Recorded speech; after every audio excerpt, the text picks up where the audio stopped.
सरल भाषा में स्वास्थ्य टिप्स के लिए अभी सब्सक्राइब करें डॉक्टर मैडम। चार्लट एक युवा लड़की है जो कॉलेज में दाखिला लेने जा रही है। उसका भविष्य उज्जवल है, मन में उमंग है, लेकिन उसकी जिंदगी एक पल में ही बदल गई। उसकी मां पूरी तरह स्वस्थ, सक्रिय और खुशमिजाज थीं।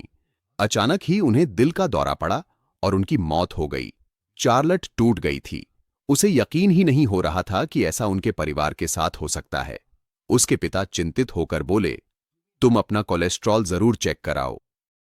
चार्लट ने इसे ज्यादा महत्व नहीं दिया, लेकिन बाद में उसने जांच करवाई।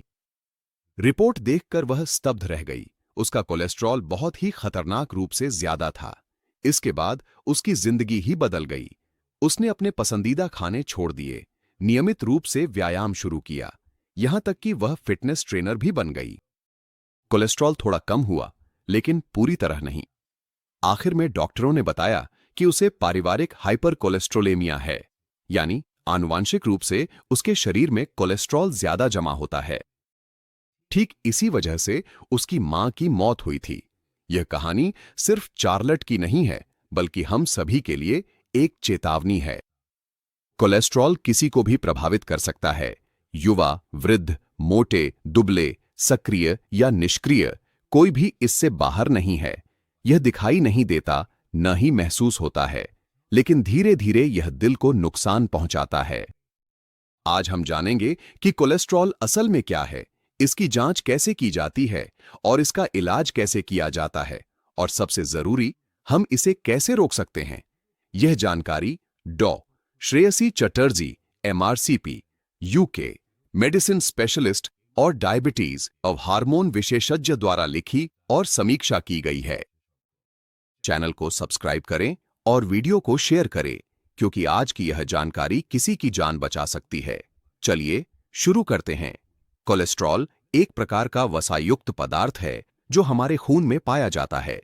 हमारे शरीर को कुछ कोलेस्ट्रॉल की जरूरत होती है ताकि हार्मोन बनाने और कोशिकाओं का निर्माण करने में मदद मिल सके। कोलेस्ट्रॉल कुछ महत्वपूर्ण कार्यों के लिए भी जरूरी है, लेकिन जब यह अधिक मात्रा में जमा होता है तो धीरे धीरे रक्त वाहिकाओं के अंदर ब्लॉकेज बना देता है। इससे रक्त प्रवाह कम हो जाता है और तभी हार्ट अटैक या स्ट्रोक जैसी घटनाएं होती हैं। सबसे खतरनाक बात यह है कि उच्च कोलेस्ट्रॉल में कोई लक्षण नहीं होते। भले ही आप खुद को पूरी तरह स्वस्थ महसूस करें, आपके शरीर में खतरा मंडरा सकता है। इसलिए कोलेस्ट्रॉल की जांच करवाना ही एकमात्र उपाय है।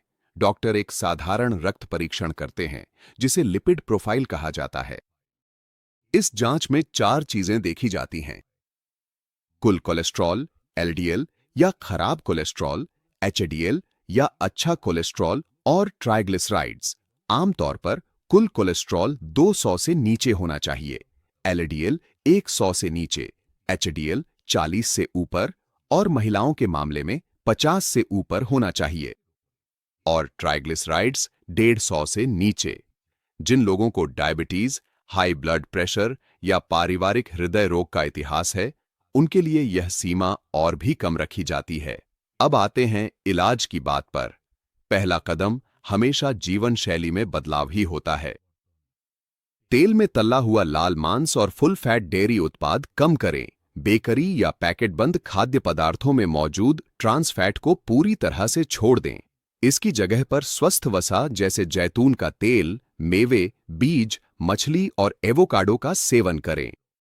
हर दिन ओट्स, फल, सब्जियां और दालें खाएं। ये प्राकृतिक रूप से कोलेस्ट्रॉल कम करते हैं। रोजाना कम से कम आधा घंटा टहलें या व्यायाम करें। धूम्रपान छोड़ें, शराब का सेवन सीमित करें और वजन को नियंत्रित रखें। ये छोटी छोटी आदतें बहुत बड़ा बदलाव ला सकती हैं, लेकिन कई बार जीवन शैली में बदलाव काफी नहीं होता। तब डॉक्टर दवाइयां देते हैं। आमतौर पर स्टैटिन ग्रुप की दवाइयां जैसे एटोरवास्टिटिन, रोसुवास्टिटिन या सिम्वास्टिटिन।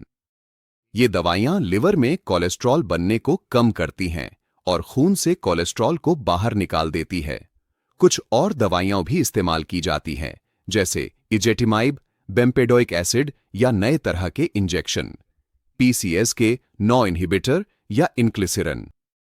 जिन लोगों को आनुवांशिक कोलेस्ट्रॉल की समस्या है या जिन पर स्टैटिन दवाएं असर नहीं कर रही हैं, उनके लिए ये नई दवाइयां बहुत प्रभावी हैं।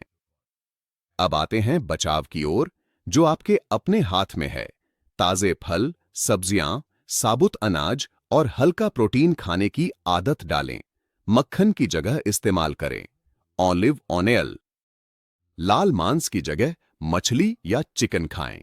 हर दिन थोड़ा टहलें, धूम्रपान छोड़ें और तनाव कम करें। 40 साल की उम्र के बाद या अगर परिवार में दिल की बीमारी का इतिहास हो तो नियमित रूप से कोलेस्ट्रॉल की जांच कराएं। यहां तक कि जिनका कोलेस्ट्रॉल आनुवांशिक रूप से ज्यादा है, वे भी जीवन शैली बदलकर इसे काफी हद तक नियंत्रित कर सकते हैं। एक बजे एक वास्तविक उदाहरण देते हैं। दो दोस्त, सौम्य और रिया, दोनों का कोलेस्ट्रॉल ज्यादा था। सौम्य ने सोचा, मुझे तो कुछ नहीं हुआ। ठीक है। रिया ने नियमित रूप से चलना शुरू किया, कम खाना शुरू किया, जंक फूड छोड़ दिया और डॉक्टर की सलाह मानने लगी। 2 साल बाद देखा गया कि रिया का कोलेस्ट्रॉल बिल्कुल सामान्य हो गया। सौम्य को हल्का हार्ट अटैक आया। दोनों के बीच फर्क बस एक ही था, जागरूकता और कदम उठाना। संक्षेप में कहें तो उच्च कोलेस्ट्रॉल एक मूक हत्यारा है। इसमें कोई दर्द नहीं होता, कोई बीमारी का एहसास भी नहीं होता, लेकिन धीरे धीरे यह दिल के अंदर नुकसान करता जाता है। एक साधारण रक्त परीक्षण ही इस खतरे को पहले ही पकड़ सकता है। सतर्क रहें, स्वस्थ भोजन करें, व्यायाम करें और नियमित रूप से डॉक्टर को दिखाएं। चार्लेट की कहानी भी दुख से शुरू हुई थी, लेकिन उसका अंत उम्मीद के साथ हुआ। उनकी कहानी हमें सिखाती है कि मौन रोगों को भी हराया जा सकता है, अगर हम समय रहते सतर्क हो जाए। यह जानकारी डॉ. Shreyasi Chatterjee, MRCP, UK, medicine specialist ने लिखी और समीक्षा की है। जानकारी Mayo clinic, Cleveland clinic, NHS UK और पेशेंट UK से ली गई है। चैनल को सब्सक्राइब करें और वीडियो को शेयर करें, क्योंकि ज्ञान बांटने से जीवन बचता है।